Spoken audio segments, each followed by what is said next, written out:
Some people act like public places are their living room, their therapy session, or even worse, their bathroom. What about the rest of us? We had to see the nightmare happen. From digging in your nose to full-volume phone drama, a simple trip to the store turns into a front-row view to human catastrophe.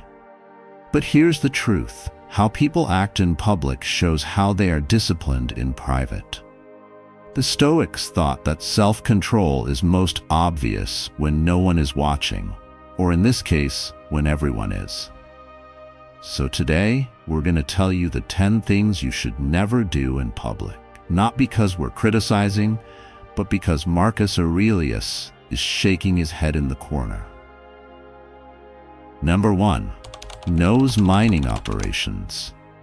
You might think no one is watching, but as soon as you touch your nose, everyone in the room knows you're there. The weather changes. The weather changes. The clock slows down. The checkout line at the grocery store used to be boring, but now it's a front row seat to the human excavator, live and uncut.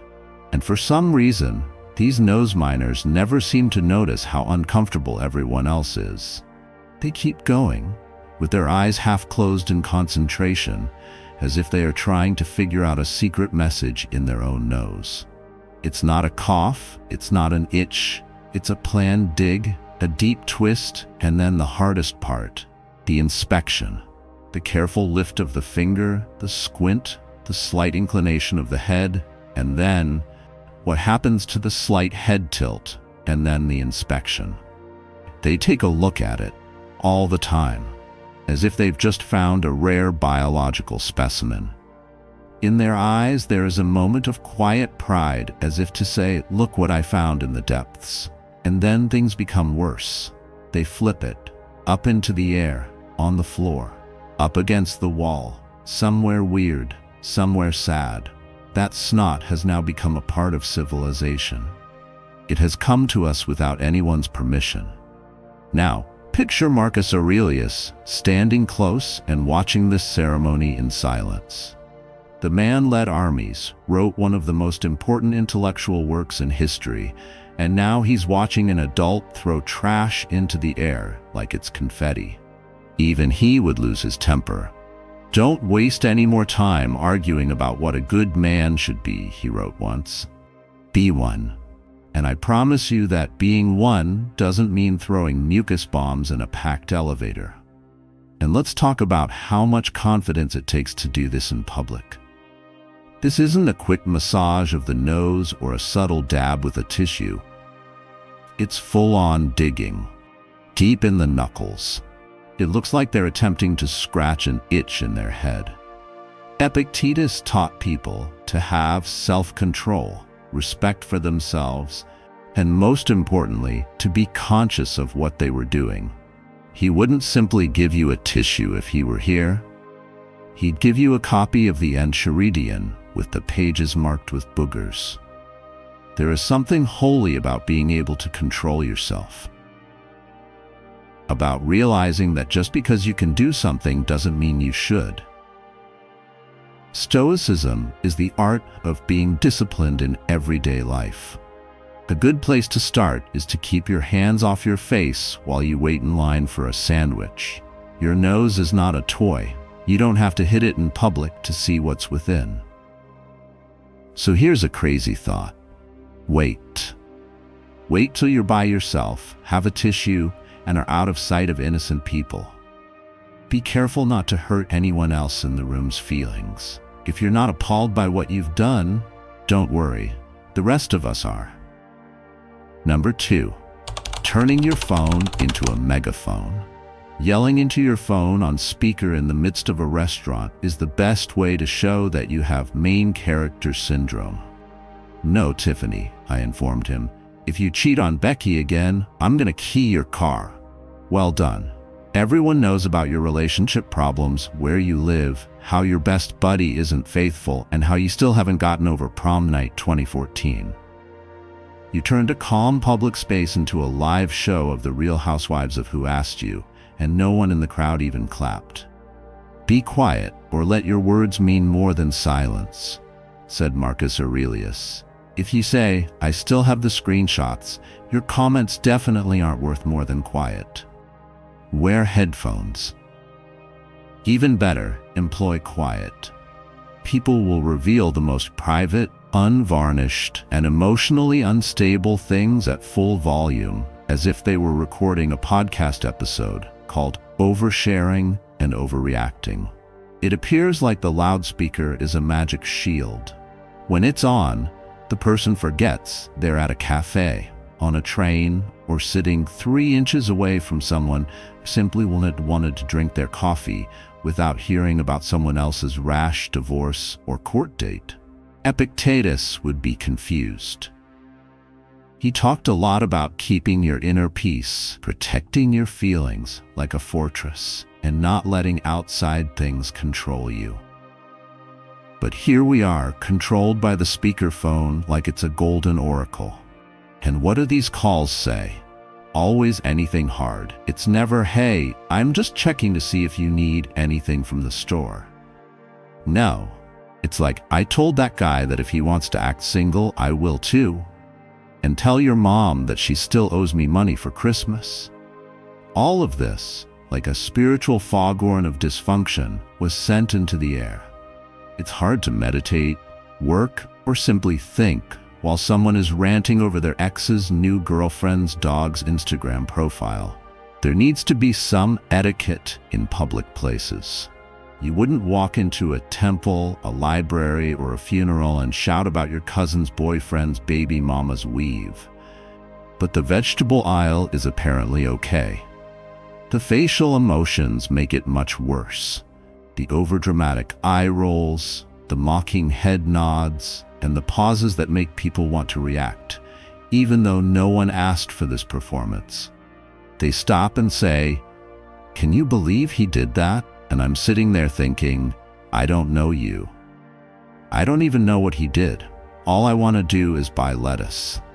Seneca said, "Life is like a story. What matters is not how long it is, but how good it is." But your story is both long and horrible, and you seem to think everyone needs to hear it. Your trauma is real, but your noise isn't. This practice isn't just bothersome. It's also rude, undisciplined, and worst of all, totally unneeded. We live in a period when texting is possible and earbuds are affordable. You can let off steam without blasting the innocent people with sound. The Stoics thought that what we say should be carefully thought out, purposeful, and useful. That includes volume, tone, and timing. It's acceptable if your life is going down the drain, but when you chose to blast it over pancakes and coffee at full volume, you've made it everyone's problem.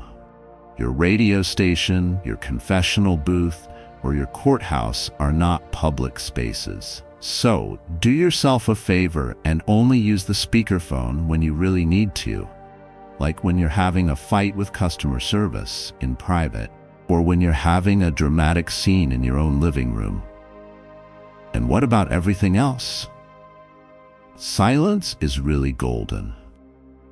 Number 3, public fitness freakouts. Are you going to the park to stretch? Good. It's time to go home when you're shirtless, growling, and doing push-ups on the hood of a car like you're in a Rocky movie. Stoicism doesn't despise working out. In fact, Epictetus encouraged physical discipline. The important word is discipline, not public display of sweaty insanity. If your workout is scaring birds and little children, it's not fitness anymore. It's performance art, and no one paid a ticket. Some people cross the line between encouragement and intimidation while wearing ankle weights. When your breathing sounds like a dragon giving birth and you hit the ground with your fists between sets, we're not seeing exercise anymore. We're seeing a mental event, and not the good sort. Seneca said, "A wise man is happy with himself." Good advice. If you were really happy, you probably wouldn't be chanting "no pain, no gains" while shadowboxing next to a picnic blanket. These public fitness freakouts are always obvious. There is usually loud grunting, furious pacing, and a water bottle that is so big it looks like a gas can. They use park benches as gym equipment, jungle gyms as obstacle courses, and sidewalks as catwalks for their sweaty posturing.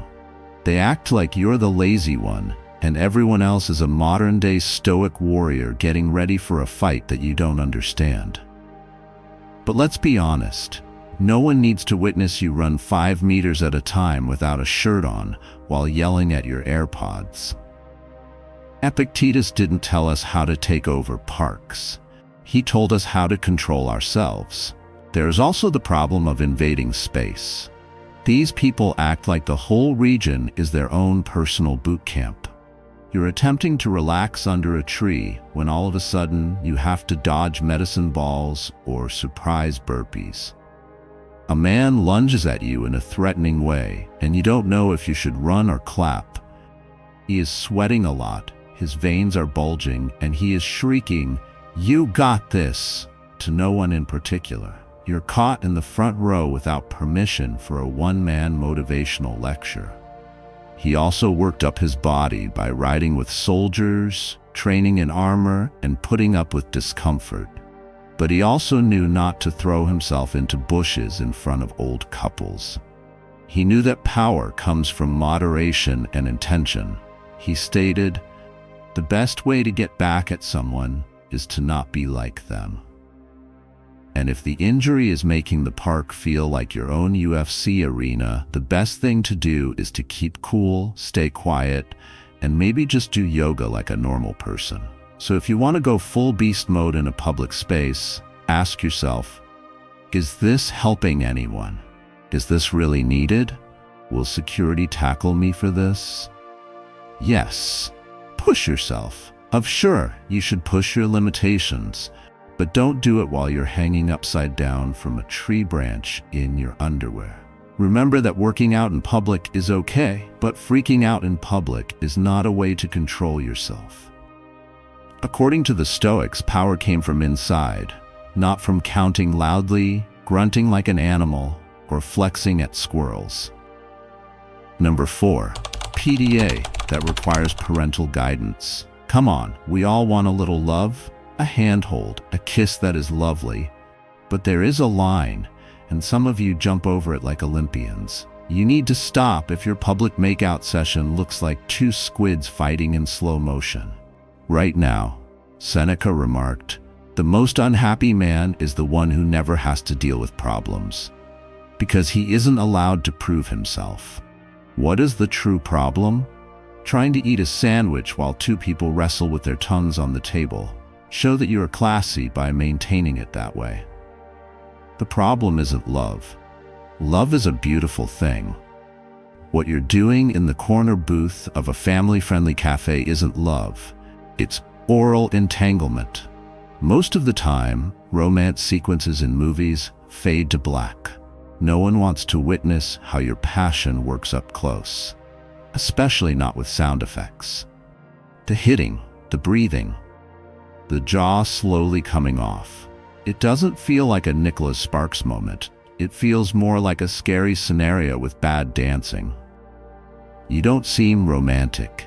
You look like you are both choking and not letting go. And it's usually at the worst times. Suddenly, there you are, showing how tongues work in ways that scientists didn't mean. On a crowded train, in the midst of a crosswalk, or directly behind someone in a museum looking at a portrait of the Virgin Mary. Temperance is the basis of Stoicism. It shows us that giving in to our desires without self-control leads to confusion, not connection. Marcus Aurelius didn't live through wars and plagues just to see 2 people dry hump each other by a vending machine. Don't forget about how you hold your body, the sitting in the lap, the straddling of the thighs, the full face eating that happens on public benches. One person is usually sitting normally, and the other is almost like a wet towel spread over them. What starts as love quickly turns into a show of biological union. People wander by not knowing whether to summon a clergyman or a scientist. It's quite strong. It's not right. To be honest, it's hard to understand. Epictetus said that a smart person stays dignified, even while they are feeling strong emotions. If you think that biting someone's earlobe in front of a preschool playground is a good way to show affection, you might want to rethink your timing. Being close to someone doesn't make them less valued. In fact, privacy frequently makes it more important. What you're doing in public isn't romantic, it's awkward performance art, and no one paid to see it. Think about it. Why now? Why this place? Is it okay to wait? If you can't go 5 minutes without full contact tongue fencing in public, that might not be love. It could be unresolved insecurity that wears a hoodie and doesn't know where to draw the line. Yes, show love. But also, be polite. Not everyone wants to see your take on 50 Shades of Subway. So please keep your love life private. Please don't make us worry that we're going to see a dog park conception. Let us enjoy the park without worrying about it. The Stoics taught us how to control ourselves. And that includes controlling your hormones long enough to go to the store without getting kicked out of aisle 6. Number 5. Unleashing the playlist nobody asked for. We've all encountered this person. The mobile DJ who thinks their music is so great that everyone should hear it. They push play and drop the bass on the bus, in the park, and even at a funeral. The bass is out of tune, the words are rude, and the whole thing sounds like auditory assault. Marcus Aurelius said, "The soul takes on the color of its thoughts." If trap music is making you think at 7 a.m., maybe you should keep it in your headphones, Picasso. There is never a quiet melody or a soothing instrumental. No, it's always the most aggressive playlist on the planet. Sirens, auto-tune, bass that shakes your bones, and lyrics that are so clear they would make Zeus blush. These walking subwoofers act like they're the main act at a music festival that no one wanted. There is no eye contact, no apologies, and everyone just assumes that everyone should listen to their own music like it's a gift to the world. It's not a present, it's a Bluetooth curse. Seneca would have lost his cool too. He observed once, "The mind has the power to be unconquerable." But nevertheless, that power goes away when a teenager on the bus decides to play his breakup music at high force for everyone to hear.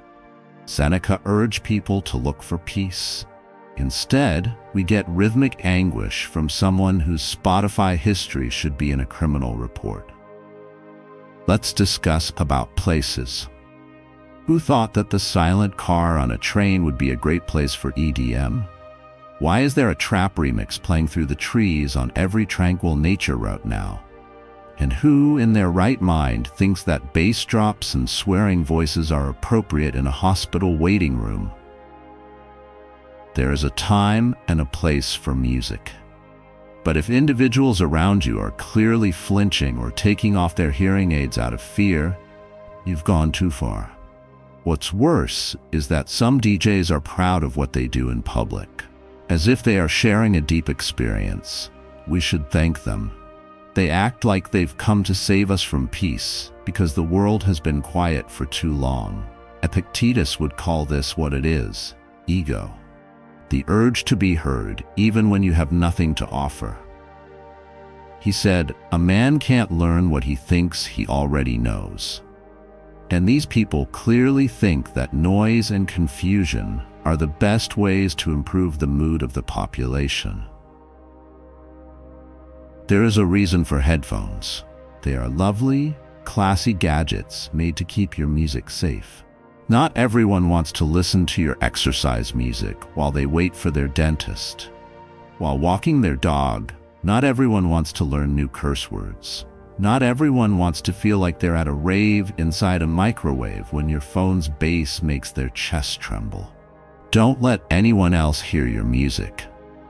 Or even better, try not saying anything. It doesn't cost anything. It doesn't go out of style, and it doesn't come with a side of tinnitus. You can go to the grocery store without playing DJ music from your pocket.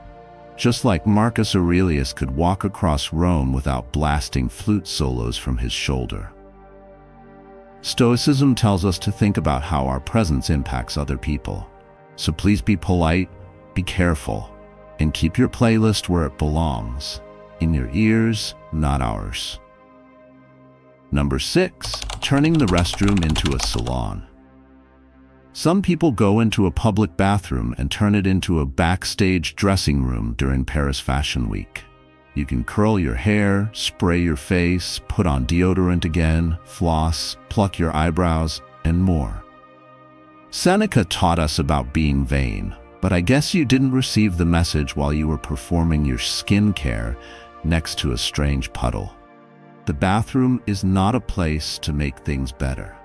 If you need a countertop and mood lighting for your beauty routine, do it at home. It's amazing how some people use public bathrooms as their own personal beauty salons. You come in intending to make a brief stop, but instead you hear a hairdryer roaring like a jet engine, a symphony of toothpaste squeezing, and the subtle but unmistakable smell of 1,000 perfumes fighting for control. You turn the corner and see someone right next to the toilet holding a mirror up to the fluorescent light and carefully plucking their eyebrows like a neurosurgeon. At the same time, someone else is flossing with the zeal of a dental hygienist on a mission, leaving behind strings of floss that look like a spider's web. Be like the cliff against which the waves always break. It stays strong and calms the water around it, Marcus Aurelius famously said.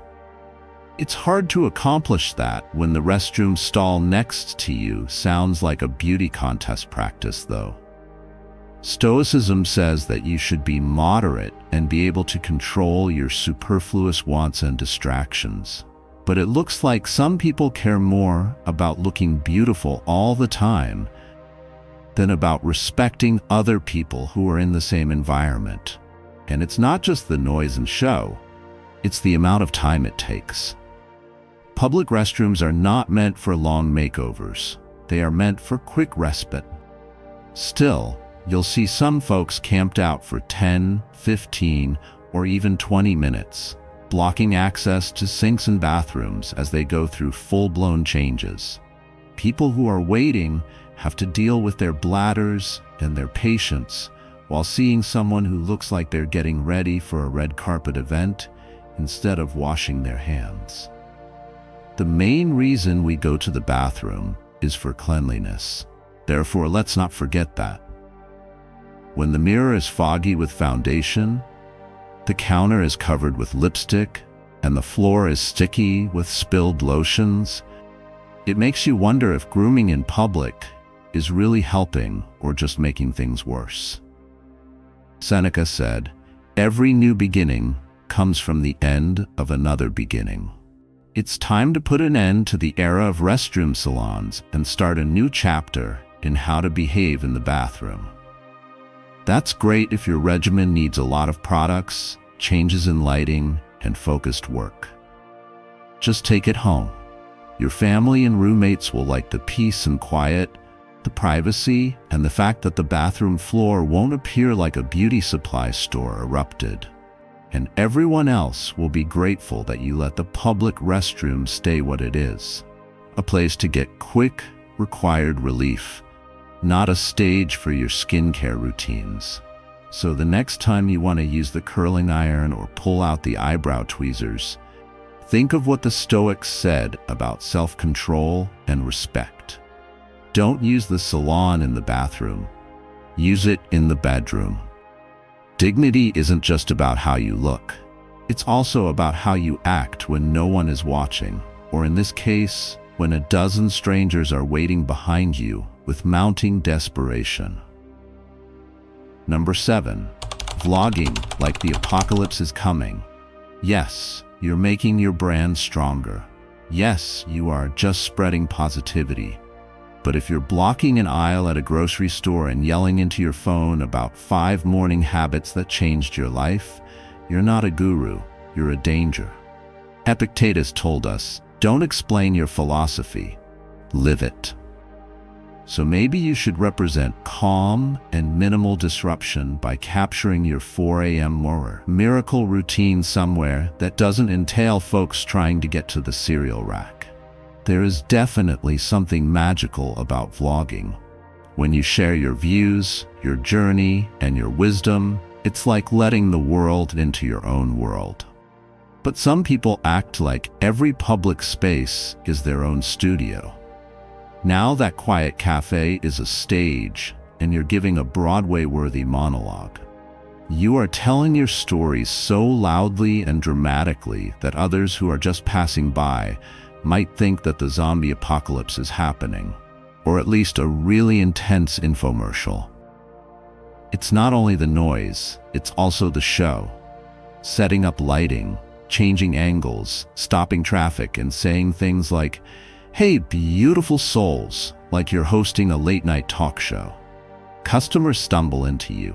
The barista rolls her eyes behind the counter, and the old couple at the next table just wants coffee and quiet. Stoicism promotes being humble and present, not turning every public moment into a show. Even though Marcus Aurelius was a great emperor, he recognized how important it was to be calm and dignified. He remarked, "When you wake up in the morning, think about how lucky you are to be alive, to breathe, to think, to enjoy, and to love." But he definitely didn't mean for you to yell that to a group of confused shoppers while balancing your phone on top of a pile of canned beans. Even worse, some public vloggers want others to interact with them right away. Leave a comment below, hit that like button, share this with your best friend. They yell, as if their random speech in the grocery store aisle is the key to world peace. People who can't even get to the bread aisle aren't exactly stopping to listen to your manifest your dreams speech. So, as a friendly reminder, if your vlogging is causing problems in public, you should think about moving it. Your message might be great, but if you don't say it well, it could get lost in a tsunami of anger. Pick your spot carefully. It may be a park bench, your homeroom, or a soundproof studio, just not the checkout line at Walmart. Number 8. Public arguments with imaginary people. Have you ever seen someone pacing in circles with their fists clenched and ranting complete sentences to no one? It's a one-person show of a courtroom drama, and we're the unwilling audience. It may be a fake argument, a mental repeat, or it could just be Tuesday. It's scary no matter what. Marcus Aurelius said that you should learn to control your emotions, not act out the whole episode of Law and Order Delusion Unit in a bus station. It's time to back off if you're arguing with someone who isn't there or isn't real. Or think about it, or both. It's rather disturbing to see someone fight with shadows, throwing invisible punches and sticking their fingers into thin air to make their points. One minute they're muttering harsh accusations, and the next minute they're shouting threats that seem like they belong in a trial, but the defendant, witness, and jury are all missing. It's like a one-person show, except no one bought a ticket, and everyone is wondering if they should call security or just cross the street. Being stoic is being able to control yourself and think clearly. Epictetus told us to tell the difference between what we can change and what we can't. But these public gladiators always lose that fight. They can't handle what's going on, so they make up an enemy they can't see. The issue? The arguer fills the silence with louder, more dramatic phrases, sometimes with things you wouldn't say in front of mixed company. The other person doesn't respond. Seneca might have dubbed this furor, which means madness to be avoided. What if Marcus Aurelius was also waiting at the same bus stop?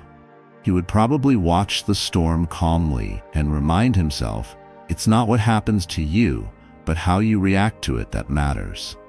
And right now, the reaction seems like a meltdown that would be great for the end of a reality show.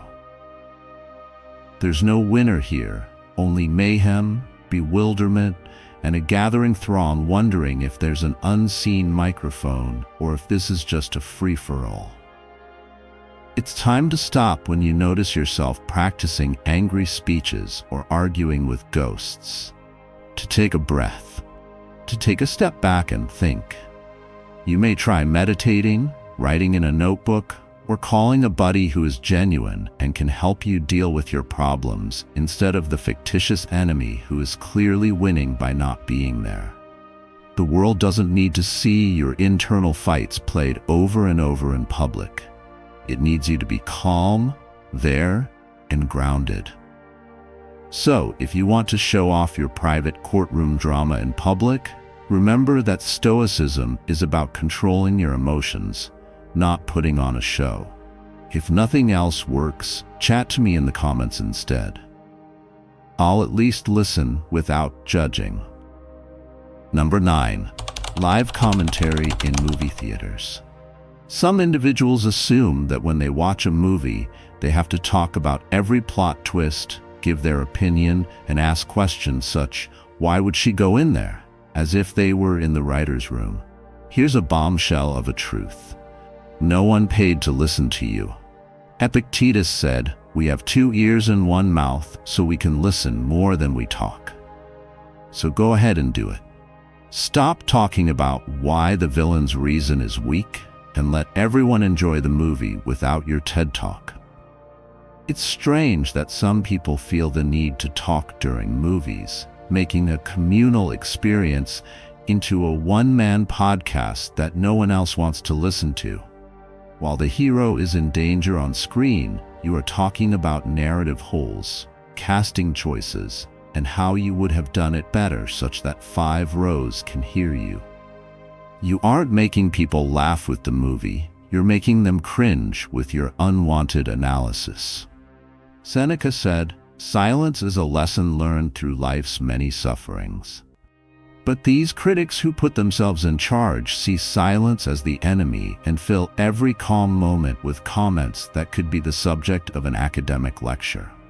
And if there's a twist, oh no, expect a gasp followed by a murmured but loud, "No way," or worse, "That's so stupid."